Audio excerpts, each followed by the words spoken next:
on the morning of October 14, 1887, in a mill town along the Androscoggin River in western Maine. A 19-year-old weaver named Abigail Morse was recovered from the shallows just below the dam. Her hair was tangled with river weed, and her left shoe was missing.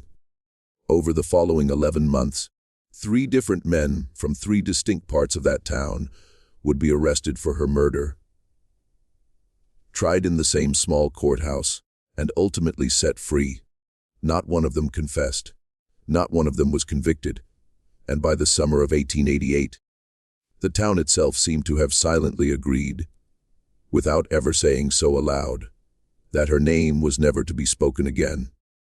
What transpired in those 11 months, and why every thread of the case came apart in the hands of the men investigating it, was never recorded in any official history of the state of Maine. But the record survives in a handful of yellowed letters, a surveyor's private diary, the payroll ledgers of a shuttered mill, and the loose pages of a coroner who resigned 2 days before Christmas and left town on the first train that would take him. Before we continue with the story of Abigail Morse, if you are new here, take a moment to subscribe to the channel so you don't miss our next investigation. And leave a comment below telling us which state or city you are listening from tonight. Your presence matters more than you know, because stories like this one survive only as long as someone is willing to listen. And to understand how 3 men could be accused of the same killing, and all 3 could be set free, you first have to understand the town itself, because the town is the 4th suspect in this story, and in many ways, the most dangerous one. The town was called Teton Falls, and in 1887 it was not old, not by New England standards. It had been stitched together in the 1840s around a set of cotton mills built where the Androscoggin narrowed and dropped, and it had grown the way mill towns grew in that century, in fast, crooked bursts, swallowing farms and pine forest and pulling in whatever cheap labor the railroads could deliver. By the time Abigail Morse was born there in 1868, Teton Falls had close to 4,000 residents, 2 large mills, a canal, a company store, 3 churches, 4 saloons, and a population that was split, with almost no crossing between the old Yankee families who had owned the land before the mills, and 3 waves of newcomers the mills had brought in. There were the Irish, who had arrived first during the hungry years and who now held most of the skilled positions on the looms and in the machine shops. There were the French Canadians who had come south from Quebec in the 70s and 80s, whole families at a time, often speaking no English, taking the lowest paid work in the weaving rooms. And there were a smaller number of Scots and Cornish brought in as overseers and engineers because the owners trusted them not to mix with the rank and file. The 4,000 people of Teton Falls lived in the same town, walked the same muddy streets, and drank from the same river, but they did not marry each other, did not worship in the same buildings, and did not, as a rule, tell each other's secrets. The town had a particular sound, one that anyone who lived there would carry in their body for the rest of their life. It was the sound of the falls themselves, a low, continuous roar that came up from the river day and night, and layered over that was the sound of the mills. A deeper, slower thrumming that started at 5 in the morning with the first whistle and did not stop until 9 at night. On Sundays, the mills were silent and the falls were all you heard. And the old people said, you could feel the difference in your chest, the absence of a weight you had not known you were carrying. The weaving rooms themselves, when you stepped inside them, were a different climate altogether. Hot and humid in summer to keep the threads from breaking, kept damp in winter by steam pipes that hissed along the ceiling, and loud in a way that made speech almost impossible, so that the women who worked there had developed over the decades a whole language of gesture and lip reading, and shouted single words that conveyed the commands, warnings, and private jokes of a 12-hour shift. You could always tell a weaver on the street, by the way. She leaned slightly forward when spoken to. And by the way she answered you. When she answered at all. With her mouth formed more carefully than other people's mouths. As though every word had been shaped for someone who could not quite hear. The mill itself sat at the center of everything. It was owned by a man named Silas Bridgham, who had inherited it from his father, and who lived in a tall white house on a hill above the dam, where the water noise never stopped. Silas Bridgham was 61 years old in 1887, a widower, a deacon in the Congregational Church, and the single largest employer for 40 miles in any direction. He was also, as nearly every sworn statement in the later investigations would note without quite saying it, a man accustomed to being obeyed. He had large, pale hands that he kept folded when he was listening, and he listened a great deal, and when he spoke softly, so that people leaned in to hear him, which was, those who dealt with him often said later, part of how he worked. He was not a cruel man in any ordinary sense. He did not raise his voice. He did not strike his servants. He gave generously to the church and paid for the annual orphans' Christmas dinner out of his own pocket. He was, in the phrase used by his pastor in the eulogy delivered 16 years later, a pillar. But pillars, as anyone who has stood beneath one in an old building knows, bear a great weight, and the weight presses downward, and what is beneath them is often the thing that is never questioned. His son, Ezra Bridgham, was 24, unmarried, home from 2 years at a business college in Boston, and widely expected to take over the mill within the decade. Ezra was taller than his father, better dressed than his father, and possessed of a laugh that people in Peaton Falls heard often in the saloons along the canal on weekend evenings.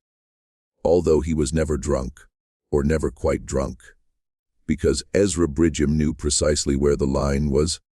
He had a reputation among the girls in the weaving rooms, and that reputation was not a kind one.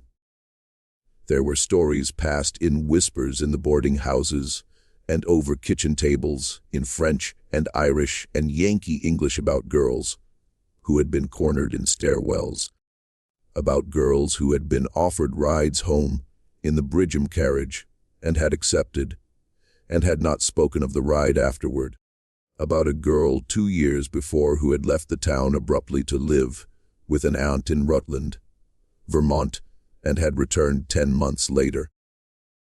Thinner and quieter, and with a look in her eyes that the women in the weaving rooms recognized without needing to name. But the reputation stayed inside the weaving rooms. It did not climb the hill to the White House. It did not, before that October morning, find its way into print anywhere in the state of Maine. Abigail Morse worked in the No. 2 weaving room on the 2nd floor of the South Mill. She had been there since she was 13, as her mother had been before her, and her older sister Mercy still was. The Morse family were Yankees, not Irish and not French, which in Peaton Falls mattered in ways that were never spoken of directly, but organized every aspect of daily life. It meant they had a small clapboard house of their own on the edge of town, rather than a room in a boarding house on the canal. It meant Abigail had gone to the district school, through the 6th grade, and could read the Bible and write a clean hand, which she did in 3 surviving letters to a cousin in Lewiston. It meant when she was killed that there were people willing to ask questions, at least at first. Abigail's father had died in a logging accident when she was 11, crushed beneath a log that had rolled off a sled on a steep hillside above the river. And her mother, a quiet woman named Hannah, kept the family alive on the wages of her 2 daughters and a little piecework sewing she took in at night. There was no money for doctors, no money for a lawyer, No money for the kind of pressure that could hold a rich man's feet to a fire. There was only, as Hannah Morse would write later in a letter that never reached its address, a mother's memory of a daughter who had been, in her mother's words, bright and watchful, and too pretty for her own safety in that town. Abigail was, by the accounts of the 3 women who worked the looms beside her, a serious girl. She was not flirtatious.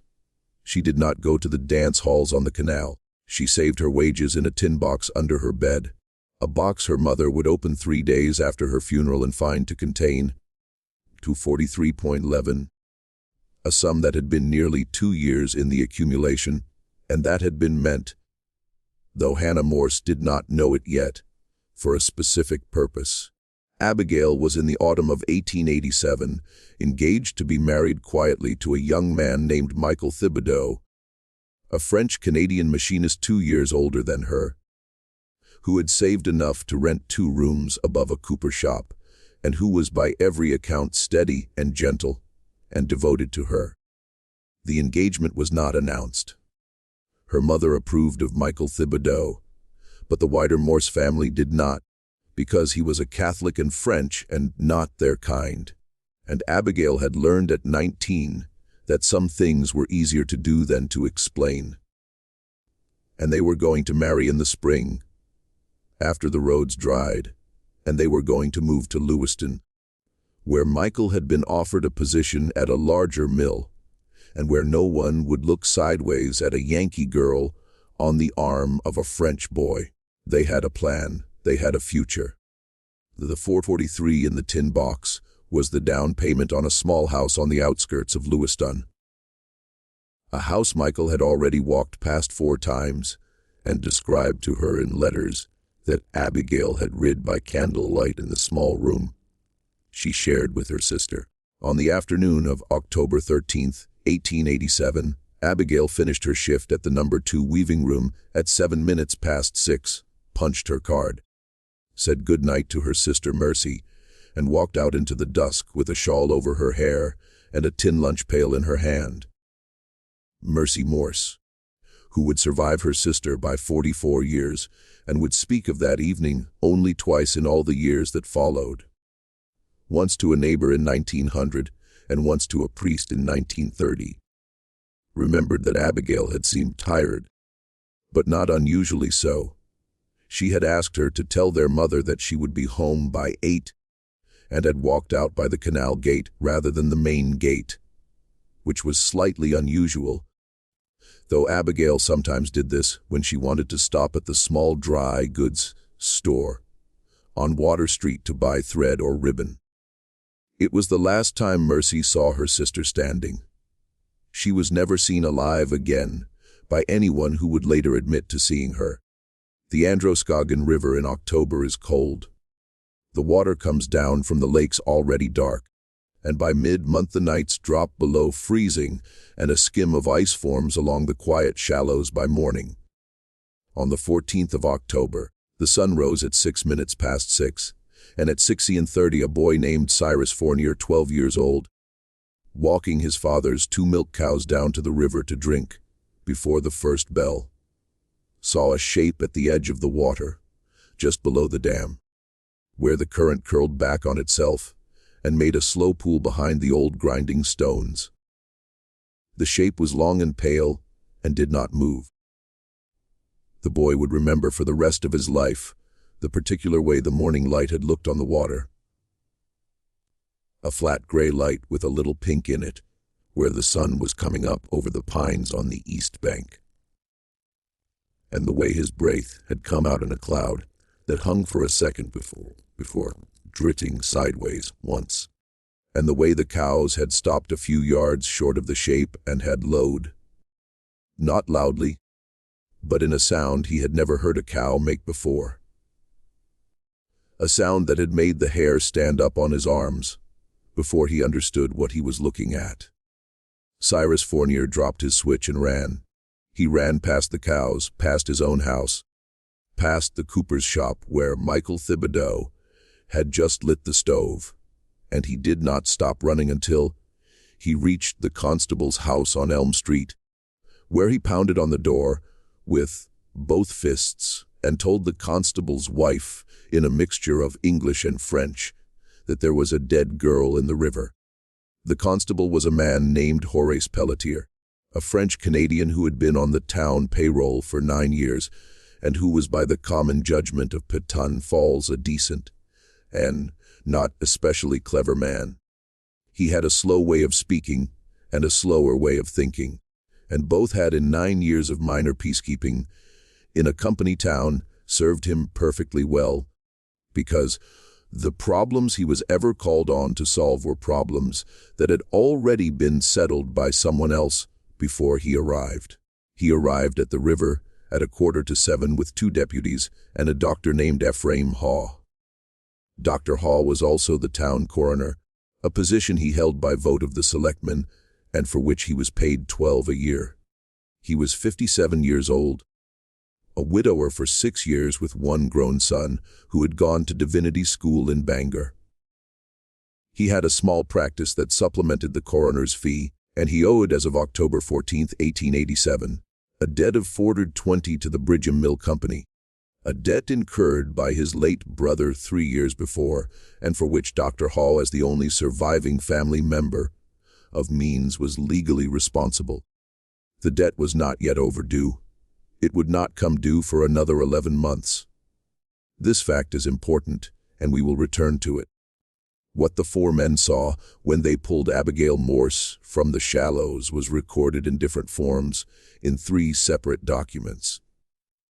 And the 3 documents would not agree. The constable's log said simply that the deceased had been found face down in 2 feet of water, fully clothed except for her left shoe, with no visible injuries other than a bruise on the left temple consistent with a fall against rocks. Dr. Haw's initial notes, written in pencil on the back of a pharmacy receipt and later copied into his private diary, said something different. They said the bruise on the temple was too clean, too localized to have come from tumbling among river stones. They said the fingernails of the right hand were broken and packed with fibers that looked like wool. Dark wool, the color of a man's coat. They said the clothing, when removed at the undertaker's shed, showed tearing at the collar and waist that had not come from water. They said there were marks on the inner wrists that could have been made by the pressure of a strong hand, and a line across the throat, faint but present, that could have been made by the edge of a forearm held there too long. And they said something else in a line Dr. Hall later underlined 3 times. They said the body had been in the water for no more than 6 hours, which meant Abigail Morse had not gone into the river on the night of the 13th when she had finished her shift, but sometime after midnight. After 5 hours she could not be accounted for. 5 hours when she was somewhere in that town with someone alive. Word of a drowned mill girl moves through a mill town the way smoke moves through dry pine. By 9:00 in the morning, the looms in the number 2 weaving room had gone silent, because Mercy Morse had been sent home, and the girls who worked beside her had followed. By 10, the news had reached the machinist shop, and Michael Thibodeau had fallen to his knees on the floor and had to be carried out by 2 of his countrymen, who laid him on a workbench in the back of the shop and spoke to him in French in low voices for nearly an hour, while he did not answer and did not weep and only stared at the ceiling as if he were reading something written there that no one else could see. By noon, a crowd of perhaps 200 people, mostly women, mostly French and Irish, had gathered outside the undertaker's shed on Bridge Street, and the constable had posted a deputy at the door. By 1:00 in the afternoon, Silas Bridgham had arrived at the shed in his carriage, had spoken privately with Dr. Haw for 7 minutes, and had left. What was said between them was never recorded. Dr. Haw's diary for that afternoon contains only 3 words written in a hand that the man's own son later said was not his father's ordinary writing. Those 3 words were, "He knows already." At this point, if you are finding this story as unsettling as we are, do us a small favor. Hit the like button, leave a comment telling us what you think happened to Abigail Morse, and share this video with someone who loves a mystery that refuses to rest. Your engagement is what keeps these forgotten cases from disappearing a second time. And now we continue. The first arrest came 6 days later. His name was Patrick Gallagher. He was 28 years old, an Irish loom fixer who had worked in the South Mill for 11 years. And he had, 3 weeks before Abigail Morse's death, been involved in a public argument with her outside the company's store. The argument had been witnessed by at least 6 people, and its subject had been, according to every witness, Michael Thibodeau. Patrick Gallagher had, in the blunt language of the weaving rooms, been sweet on Abigail Morse for more than a year, and had been displeased to learn from a cousin of hers that she was engaged to a French boy. 3 weeks before her death, he had approached her outside the store on a Saturday afternoon, when the street was full of people, and had said something the witnesses remembered with varying clarity, but all agreed had been angry. Something about her being too good for a papist. Something about her throwing herself away. Something about her regretting it. And she had slapped him in the face in front of everyone. And he had walked away with his cheek red and his mouth working. 2 of the witnesses said he had turned back before he was out of earshot and called her a word they would not repeat under oath. One of them said he had simply stood for a long moment with his fists clenched and then had walked off without a word. No one had followed him. No one had reported the incident at the time. It had been, in the life of a mill town in 1887, an ordinary thing. On the afternoon of October 19th, Constable Pelletier arrested Patrick Gallagher at his boarding house on the canal and took him to the town jail. The charge was murder in the first degree. Patrick Gallagher, according to the constable's own account, was drunk when he was arrested. Though not violent, and he did not resist. He said only, over and over as the constable led him down the stairs of the boarding house, that he had not done it, that he had been with friends on the night in question, that they would swear to it, and that he wanted a priest. A priest was sent for. The priest, a Father O'Brien who had served the Irish parish for 6 years, spent an hour with Patrick Gallagher in the jail that evening and emerged, according to the deputy who was on duty, looking shaken but saying nothing. The trial, such as it was, began 4 weeks later in the second-floor courtroom of the Oxford County Courthouse, 12 miles away in the county seat of Paris, Maine. It lasted 3 days. The prosecution called 8 witnesses, 4 of whom testified to the argument outside the store. Dr. Hall was not called. His written report, entered into evidence, said only what his official log had said, that the deceased had been found face down in 2 feet of water, fully clothed except for her left shoe, with a bruise on the left temple consistent with a fall. The notes about the clean bruise, the torn clothing, the wool fibers under the fingernails, the marks on the wrists, the line on the throat, the 6 hours in the water, were not in that report. Dr. Hall had written a second report, a clean one, sometime between October 15th and October 20th. And the second report was the one the court saw. The defense, paid for by a collection taken up among the Irish workers of the South Mill, called a single witness, a woman named Bridget Lassard, who ran a boarding house on the canal and who swore under oath that Patrick Gallagher had been in her common room playing cards with 4 other men from 7 in the evening of October 13th until past 2000 in the morning of the 14th. The 4 other men were called. The 4 other men confirmed. They named the game they had played, which was euchre. They named the stakes. which were pennies. They named the brand of whiskey they had been drinking, which was a local corn whiskey distilled by a Scotsman named Myster in the next town over. The details were consistent. The witnesses did not contradict each other. The jury deliberated for 90 minutes. Patrick Gallagher was acquitted on all counts and walked out of the courthouse into a cold November rain. And the Irish of Peaton Falls did not celebrate, because they understood, without needing to speak it, that the question of who had actually killed Abigail Morse had not been asked and would not be asked, and that their man had been the easiest man to accuse, and that the ease of it was itself a warning. What doctor?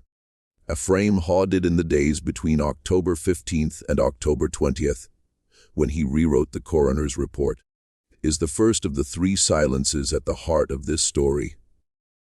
The original pencil notes survived folded into his diary, which was preserved by his granddaughter and donated to the Maine Historical Society in 1947, where they sat uncatalogued until a graduate student found them in 1981. The notes do not say why he rewrote the report. They say only, in an entry dated October 17th, that he had received a visit at his house from a man he called only S.B., who had stayed for 1 hour, and that, after the visit, he had walked down to the river alone and stood on the bridge for a long time, and that when he came home he had not eaten his supper. There is no entry for October 18th. The entry for October 19th, the day of Patrick Gallagher's arrest, says in full, "I am not the man I was a week ago. God forgive me." The handwriting in that entry is the tight, cramped handwriting of a man writing with a shaking hand. The winter of 1887 into 1888 was hard in Peaton Falls, as winters in western Maine are hard. The river froze in the shallows. Snow drifted up against the north walls of the mills and had to be shoveled by boys with scoops every morning before the shift. The price of coal rose. A diphtheria outbreak in the French part of town killed 14 children between Christmas and February. In the weaving rooms, the women worked in layers of clothing and wet their lips against chapping, and did not speak of Abigail Morse, because the overseers had made it clear that speaking of Abigail Morse was a thing that could get a woman's hours cut. Mercy Morse kept her position. She did not miss a day. She came home each evening and sat with her mother at the small table in their kitchen, and they ate their supper in silence. And neither of them asked the question that was sitting at the table with them, because neither of them had the answer, and because asking would have made not having the answer harder to bear. The second arrest came in February of 1888. His name was Jonas Chadwick.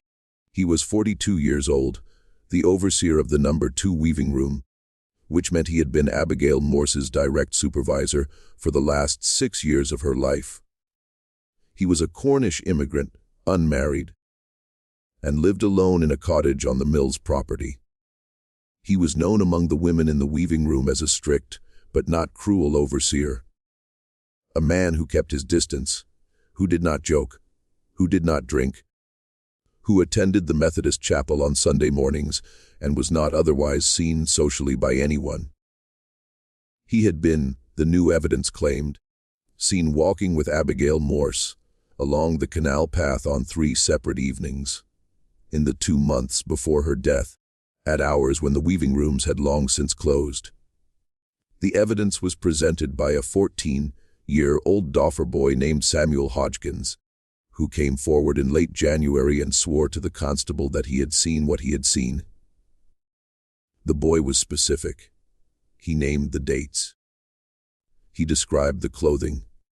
He said Abigail Morse had been crying on the second of the 3 occasions, and that Jonas Chadwick had been walking close beside her, speaking to her in a low voice, and that when they had passed the boy, who was standing in the shadow of a warehouse on an errand for his father, Abigail had wiped her face with the back of her hand and had not seen him. The constable took the statement. a warrant was issued.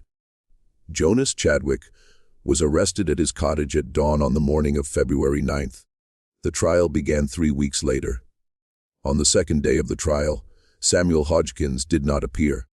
A deputy sent to his parents' boarding house returned with the news that the boy was gone, that his family said he had left for an uncle's farm in New Hampshire, and that they did not know when he would return and would not be able to produce him. The prosecution asked for a delay. The judge, a man named Willoughby Payne, who had been on the bench for 19 years and who was known to keep a very tight docket, denied it. The prosecution called its other witnesses, 2 women from the weaving room who had heard Samuel Hodgkins say what he had seen, but who could not themselves testify to seeing it. Hearsay, the defense objected. Sustained, the judge ruled. The prosecution had nothing else. The defense, paid for by no collection, but by a retainer that the court records did not trace, called Jonas Chadwick to the stand, and Jonas Chadwick denied every accusation in a flat, exhausted voice. And the jury deliberated for less than an hour and returned a verdict of not guilty. Jonas Chadwick walked out of the courthouse, returned to Peton Falls, packed his belongings into a single trunk, and left on the evening train to Portland. He did not resign his position at the mill.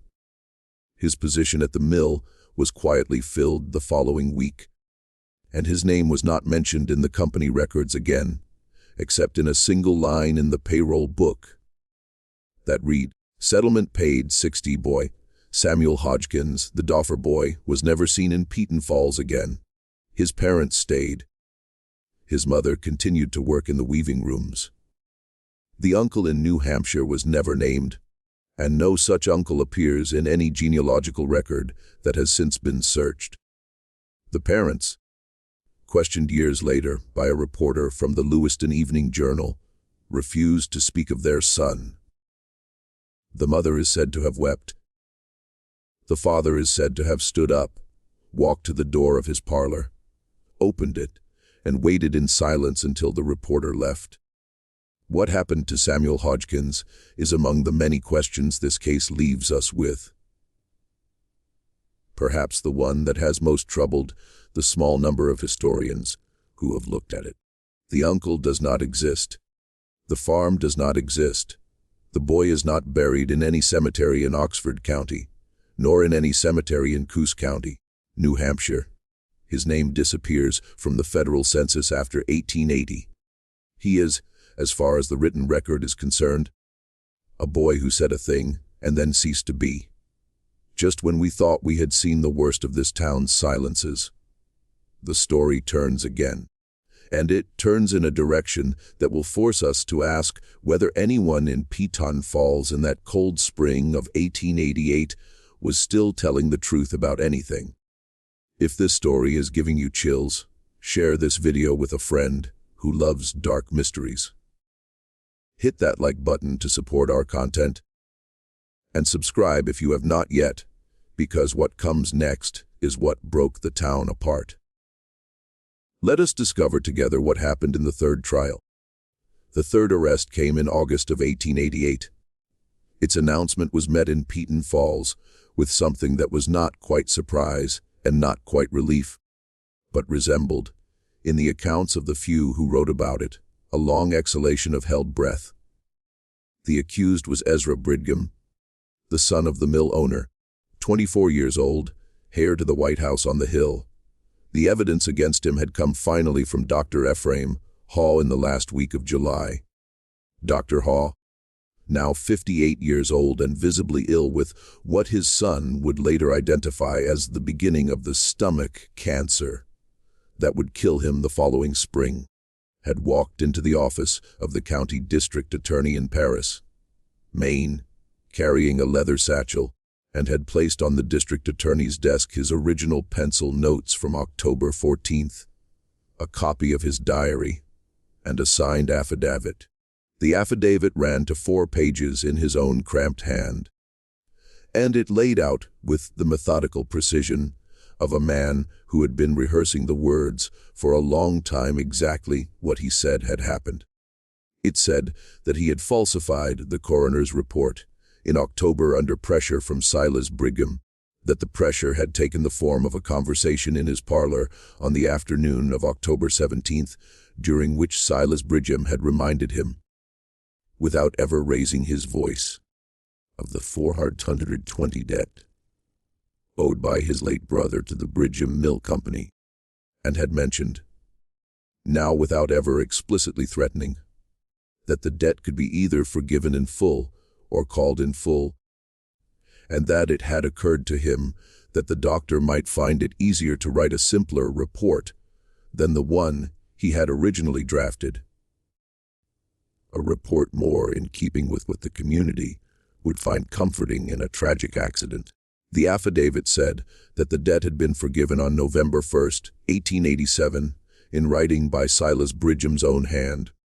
The affidavit said that the bruise on Abigail Morse's temple had been inflicted before her immersion in the river, and was consistent with a blow from a man's fist. That the torn clothing and the wool fibers under her fingernails indicated she had fought her attacker. That the marks on the wrists and the throat indicated restraint and suffocation. And that she had, in the doctor's medical judgment, been strangled to unconsciousness before being placed in the water, where she had drowned while still breathing, but unable to resist. And it said finally that he had reason to believe, from what he had heard in the undertaker's shed on the afternoon of October 14th, that the attacker had been Ezra Brigham, because Silas Brigham, when he had arrived at the shed that afternoon and had been shown the body, had not asked any of the questions a man who did not already know the answers would have asked. The district attorney was a man named Hiram Crocker, a Republican from the southern part of the county, who owed nothing to the Brigham family, and who, according to his own later memoir, read the affidavit twice and then sat at his desk for a long time with his eyes closed. And then he issued the warrant. Ezra Brigham was arrested at his father's house on the evening of August 3rd, taken to the county jail in Paris, and held without bail. The news, when it reached Peaton Falls on the morning of August 4th, traveled through the mill in less than 20 minutes. The looms stopped. The women did not cheer. They did not weep. They stood at their machines, according to one of the 3 surviving letters Mercy Morse wrote to her cousin in Lewiston. And they looked at each other, and they said nothing at all. And after a long moment they started the looms again, because the overseers were shouting and the mill did not stop for the dead. The trial of Ezra Brigham began on September 11th, 1888. It was by every measure the most closely watched criminal proceeding in the history of Oxford County to that date.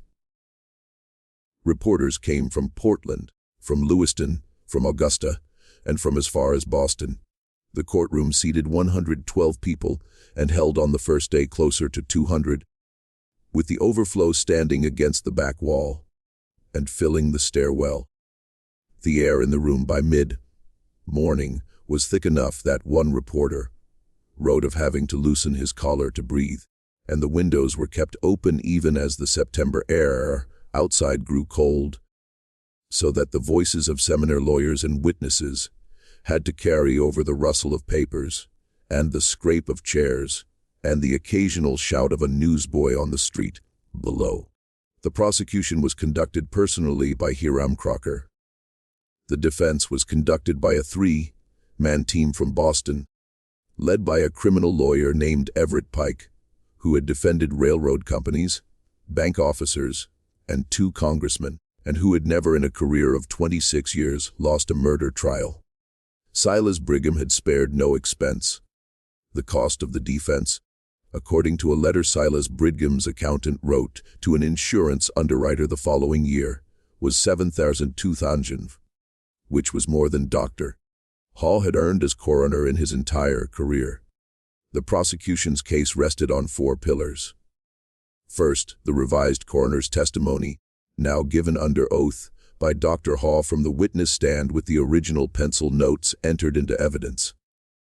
Second, the testimony of a housemaid at the Bridgham residence, a 19-year-old girl named Sarah Daring, who swore that on the night of October 13th, Ezra Bridgham had returned home at some hour past 2 in the morning with mud on his boots and a scratch on his right cheek, and that she had heard him from her small room off the kitchen washing his hands in the scullery for what she estimated to be nearly half an hour, and that the next morning she had been asked to take a certain coat to the town dressmaker with instructions to clean it with particular care, and that the coat had been damp, and that it had smelled faintly but unmistakably of river.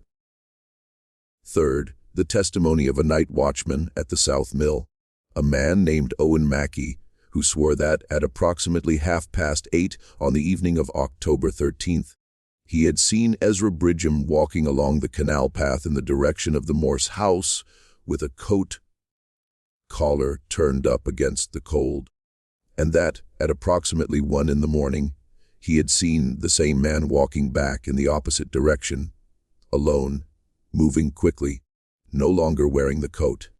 Fourth, the testimony of Michael Thibodeau, Abigail's fiancé, who swore that Abigail had told him 2 weeks before her death that Ezra Bridgham had approached her in the weaving room corridor and had made, in her words, an offer she had refused, and had then said to her, in a voice she remembered as quiet and unbothered, that she would regret the refusal.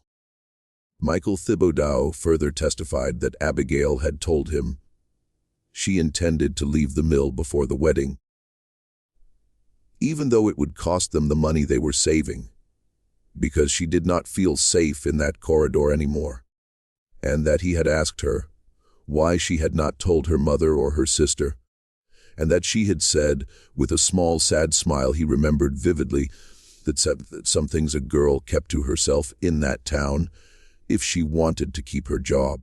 Every one of the 4 pillars over the 3 weeks of the trial was pulled down. Dr. Haw, under cross-examination by Everett Pike, was questioned for 11 hours across 2 days.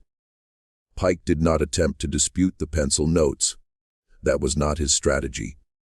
He attempted and succeeded in establishing that Dr. Haw had for 11 months lied under oath and in writing, had accepted what amounted to a bribe from Silas Bridgham, had falsified a public document, and was now dying of cancer and afraid for his soul, offering a testimony that could not be verified by any other living person, and that was, by Pike's careful construction of the record, equally consistent with a desire to injure the Bridgham family for reasons the doctor himself could not quite name. Pike was polite throughout. He did not raise his voice. He referred to the doctor as Sir. He asked at one point with a tone of almost gentle concern whether it was not possible that a man in Dr. Haw's condition, near the end of his life, and carrying a weight of guilt that no man should have to carry alone, might not be shaping his memories to fit the shape of the confession he felt he needed to make. Dr. Haw, who had been on the stand for 6 hours at that point, did not answer for a long time. When he answered, he said only, "I am telling the truth." Pike nodded and said, "I am sure you believe you are." The jury, Pike suggested with great politeness, crossed the remainder of the cross-examination, was being asked to convict a young man of murder on the sworn word of a self-confessed perjurer. Dr. Haw, by the end of his testimony, was gray-faced and trembling. He left the stand and did not return to the courtroom. He returned to Peaton Falls on the evening train, went home to his empty house, and began that night to write his will. Sarah Daring, the housemaid, was questioned for 2 hours on the morning of September 20th. She confirmed her prior statement. She described the mud, the scratch, the washing of the hands, the coat. She was then asked by Everett Pike whether it was not true that she had been dismissed from the Bridgham household in July of 1888, 3 weeks before coming forward with her testimony for the theft of a silver spoon. She admitted that it was true. She was asked whether she had not been overheard in the company store on the day of her dismissal to swear that she would, in her words, see the son of a bitch hang if it took her the rest of her life. She denied it. 3 witnesses were produced who swore they had heard her say it. The jury watched her face redden and her hands shake. And when Pike released her from the stand, she left the courtroom weeping and was not called again. Owen Mackey, the night watchman, did not appear on the day he was scheduled to testify. A deputy sent to his tenement found the door locked and the rooms empty. His wife, questioned the following morning, said only that her husband had left on the night train to Boston and that he had not told her why, that he had left her with $38 in cash, and that she did not expect him to return. Owen Mackey was never found. His disappearance was reported to the Boston police. No body was recovered. No sighting was confirmed. The $38, his wife later acknowledged under further questioning by a reporter from the Portland Daily Press, was more than 3 months of his wages. Where it had come from, she could not say. She would say some years later that a man in a dark coat had come to her door 2 days before her husband's departure and had spoken with him on the porch for about 10 minutes, and that she had not recognized the man, and that after the man had gone, her husband had come inside and had sat at the kitchen table and had not spoken for the rest of the evening, and that in the morning she had found on the dresser beside their bed the $38, and her husband had not been in the house. Michael Thibodeau, the fiancé, took the stand on September 24th. He was 21 years old. He had not slept properly in 11 months. He spoke in English that was clear but slow, and he answered every question in a voice that the Portland reporter described as the voice of a man speaking across a great distance. He repeated what Abigail had told him. He described the conversation. He named Ezra Bridgham. He was asked by Hiram Crocker whether he had any doubt that Abigail had told him the truth. He said he had none. And then on cross-examination, Everett Pike asked him a single question.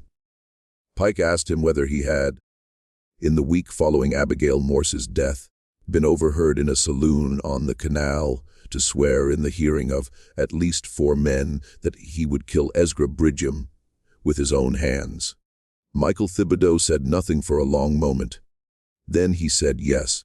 Pike asked him whether a man who had publicly sworn to murder the defendant could be trusted to tell the truth about words the defendant had allegedly spoken to a dead girl 11 months before. Michael Thibodeau did not answer. Pike thanked him and sat down. The prosecution attempted a redirect. Hiram Crocker asked whether the grief of a man whose fiancée had been murdered might not reasonably produce a moment of drunken anger that did not reflect his ordinary character. Michael Thibodeau said yes, but the damage was done, and the jury had seen what Pike had wanted them to see, which was a man who wanted Ezra Bridgham dead badly enough to have said so in public. The defense, after all this, called only 3 witnesses, a Boston physician who testified that the injuries Dr. Haw had described could, in his professional opinion, have been caused by the mechanical action of a body in a river over a period of hours, a Peton Falls minister who testified to Ezra Bridgham's excellent character, and Silas Bridgham himself, who took the stand on the morning of September 30th and spoke for 45 minutes, without ever raising his voice about his son, about his mill, about his town, about the tragic death of a young woman whom he had known by sight, and for whose family he had the deepest sympathy. He wept once briefly near the end of his testimony on speaking of his own late wife and of the children they had raised together. The Boston Reporter observed that he had, in his entire time covering the courts, rarely seen a more effective witness. The jury deliberated for 6 hours on the evening of October 2, 1888. They returned at 9:45 that night, with a verdict of not guilty on all counts. Ezra Bridgham embraced his father in the front row of the courtroom. Silas Bridgham was seen to weep openly, which was, according to 3 separate correspondents, the first public display of emotion anyone present had ever seen from him. The Bridgham family left Paris, Maine by private carriage that same night. They returned to Peaton Falls. The mill reopened the following Monday. Ezra Bridgham was promoted to assistant superintendent in January of 1889. He married in 1891 the daughter of a Portland shipping family. He had 4 children. He lived until 1946 and was in his later years a trustee of the Maine Historical Society and a donor to several worthy causes, including the restoration of a small congregational chapel in his hometown, which by the time of his death had been closed for 2 decades and stood empty on a hillside above the silted Inn Canal. Dr. Ephraim Hall died of stomach cancer on March 17, 1889. 5 months after the verdict. On his deathbed, according to the son who was with him at the end, he said only, over and over, the same phrase in a voice that was barely a whisper. The phrase was, "They are all paid." What doctored?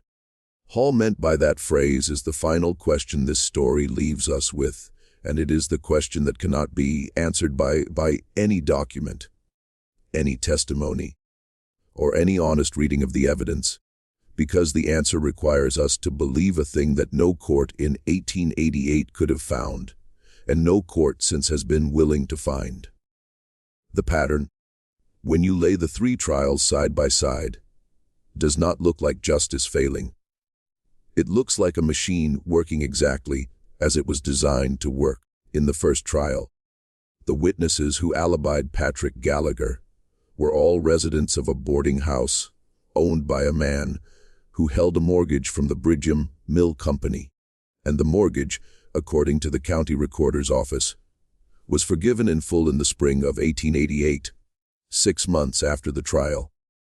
In the second trial, the boy Samuel Hodgkins, whose testimony would have convicted Jonas Chadwick, disappeared to an uncle who does not exist in any census, and his parents, who did not leave Peaton Falls, were moved within 6 months of the trial from a double room on the canal into a small but clean rented house on Maple Street.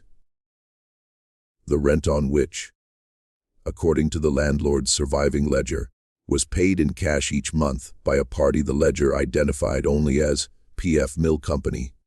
In the third trial, the night watchman Owen Mackey vanished with a .38 he could not have saved, and the housemaid Sarah Daring, after her humiliation on the witness stand, was found 2 weeks later hanged in a rented room in Portland, and the inquest conducted by a coroner, who was not Dr. Hall, ruled her death a suicide without examining the rope. The rope, according to the single surviving item in the Portland coroner's records, was a length of new hemp of a type commonly used in mill machinery, and it had been cut from a longer piece by a clean, fresh saw mark. None of these facts, taken singly, proves anything. The boarding house mortgage was common. The rented house on Maple Street could have been paid for by a kindly aunt.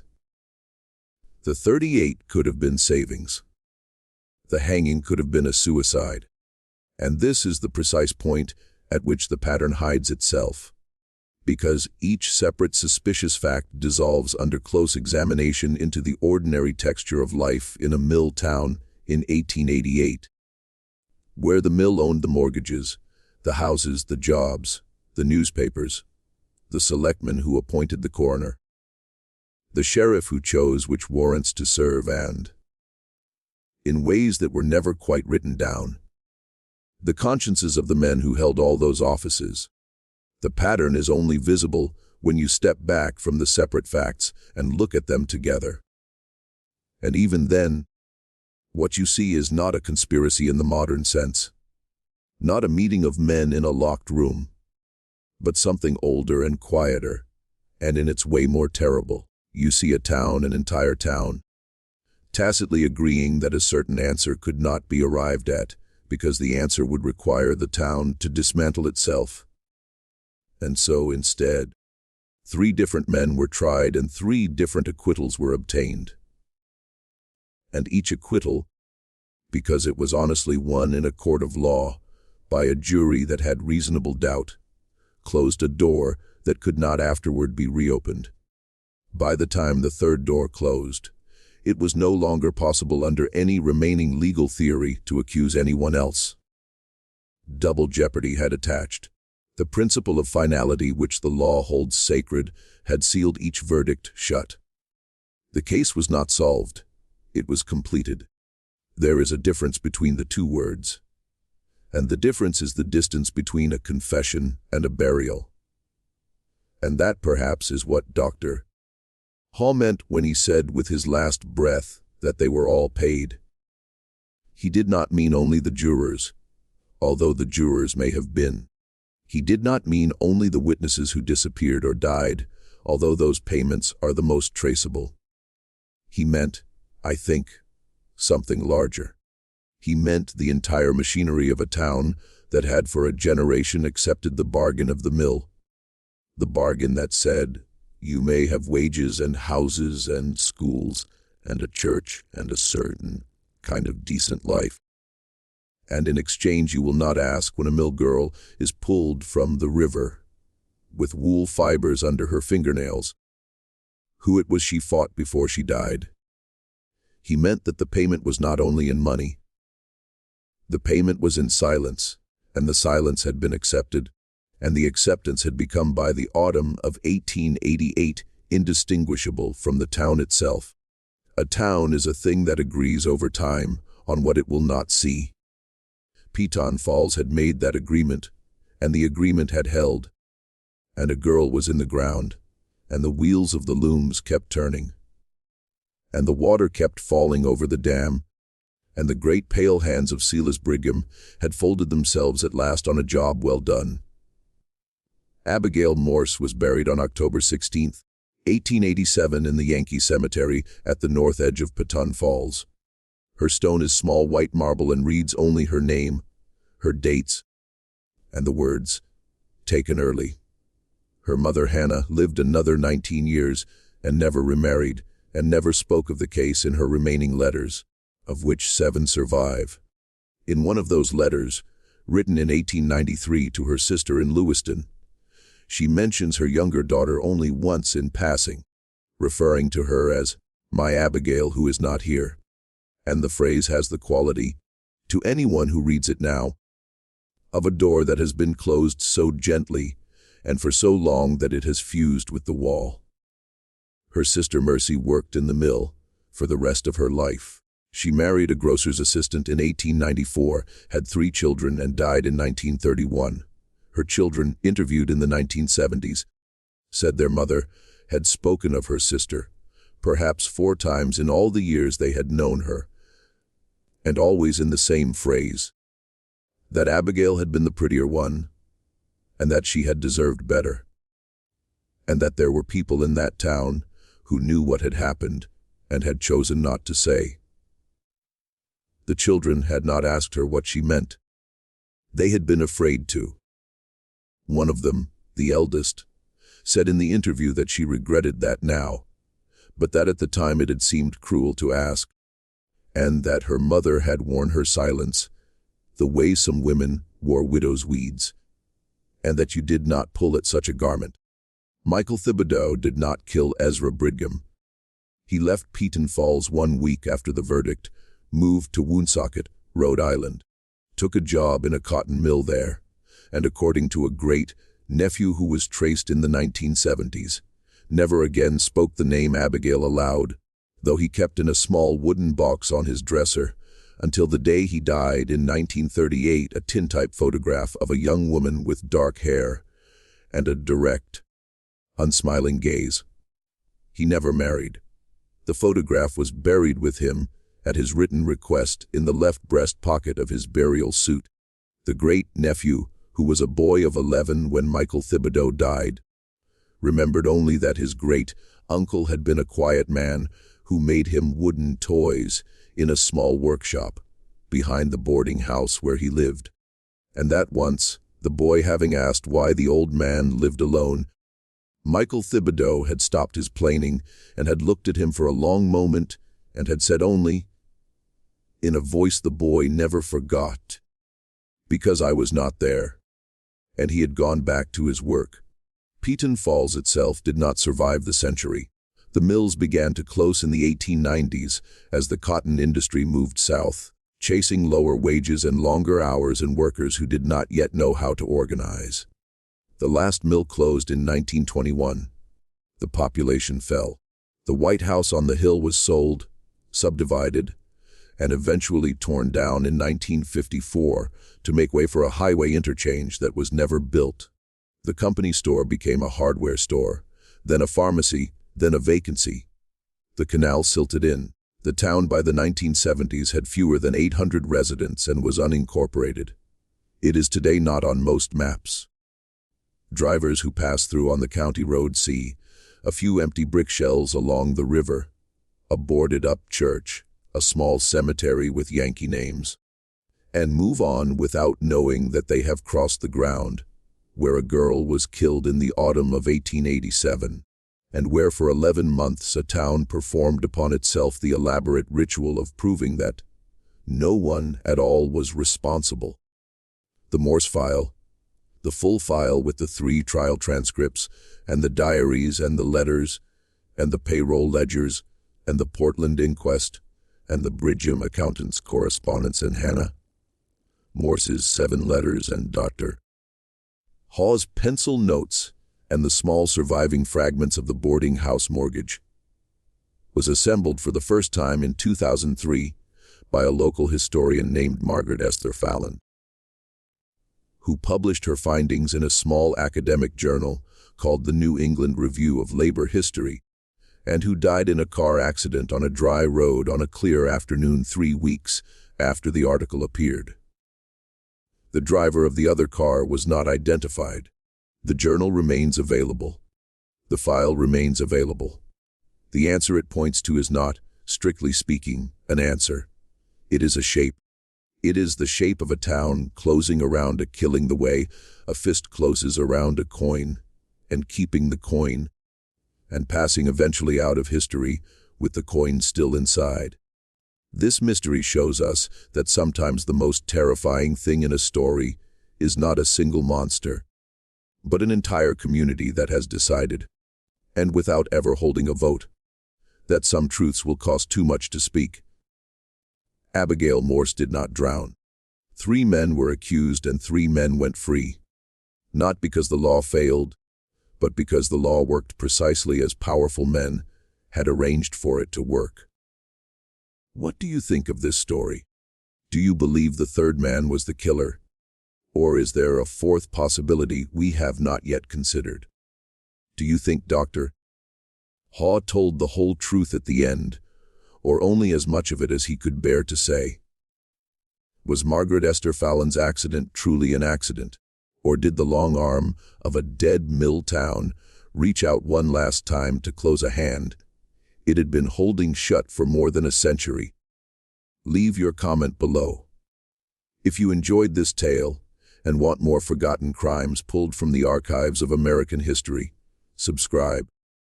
Hit the notification bell and share with someone who loves mysteries that refuse to stay buried.